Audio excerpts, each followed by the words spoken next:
eu ganho a metade do que eu ganhava quando eu trabalhava em Londres há 3 anos. Mas eu moro melhor aqui no Brasil. E essa é a minha reflexão de hoje. O Brasil é um país muito, mas muito dividido. É um país de duas realidades. Percebo que o pobre no Brasil é 500 vezes mais pobre que o pobre europeu. Mas o rico brasileiro é 1000 vezes mais rico. Eu percebi logo que eu mudei para o Brasil essa diferença, essa desigualdade social. Onde, principalmente vendo com a minha empregada, que em Londres eu nunca teria conseguido pagar, e no Brasil eu consigo, uma pobreza que ela transpassa a pobreza econômica. É uma pobreza intelectual. O Brasil é um país maravilhoso, mas com uma educação que não entrega para o brasileiro o que ele precisa para prosperar. É um país tão diverso, tão dividido em muitas coisas. Eu estava até refletindo sobre isso agora com os colegas. O quanto o Brasil tem duas realidades. E quem vive com salário mínimo, não sei, eu não sei como que vive. Agora, quem vive com salário mínimo na Europa tem muita menos qualidade de vida. Eu acho o aluguel barato, eu acho o Uber barato aqui no Brasil. Mas eu acho viagens caríssimas, eu acho comida, lazer muito mais caro. E eu acho as possibilidades bem mais complexas. Porque existe toda uma estrutura econômica para a gente fazer com que o país prospere. E, por exemplo, um ponto super importante é um bom meio de transporte. A minha empregada lá em casa demora 2 horas para chegar, quando se pegasse o Uber ou fosse de carro, demoraria uns 20 minutos. Mas ela não tem a menor condição de aceitar isso. Mas o transporte no Brasil faz com que ela não tenha oportunidade econômica, porque 4 horas do dia dela estão perdidos em ir e vir. Quando que ela vai estudar?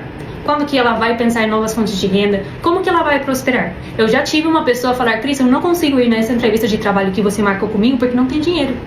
Eu nunca tinha escutado isso. E o problema, como sempre, não é a desigualdade em si. O problema é a pobreza. Não é culpa do rico que você seja pobre. E não é problema termos rico. Isso demonstra que tem uma prosperidade, que tem uma atividade econômica, que tem oportunidade. O problema é ter gente tão pobre como tem no Brasil. Eu nunca tinha visto uma casa de tijolo. Nunca tinha visto. E aqui no Brasil eu vi várias vezes. São mundos tão separados, são realidades tão separadas, que tem vezes que parece que eu moro em uma condição, em uma bolha totalmente diferente de muitas pessoas no meu redor. Quando eu pego Uber, principalmente, vocês sabem, eu já falei várias vezes. Pego muito Uber, converso muito com eles. Gente, eu percebo uma falta de conhecimento básico, uma falta de desenvolvimento intelectual. E é isso que faz o Brasil ficar pobre desse jeito. Qual que é o lado triste dessa história?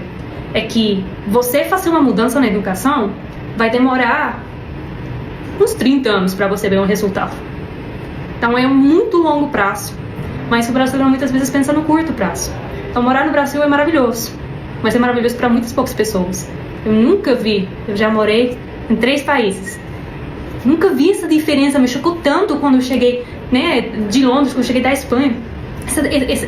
Esse abismo que existe entre a classe rica e a classe pobre no Brasil. Eu acho o rico riquíssimo, muito mais rico que na Europa. Só que tudo é mais caro aqui também. Eu vou para um restaurante e eu vou gastar muito mais do que eu gastaria na Europa por comida muito pior. Sinto falar isso, mas é muito pior. Não tem alternativa de lazer. Não tem uma cidade que propõe movimento econômico. Estava até pensando isso também no outro dia.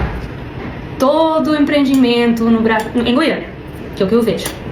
Empreendimento de escritórios, empreendimento residencial, elas não fomentam a atividade econômica lá.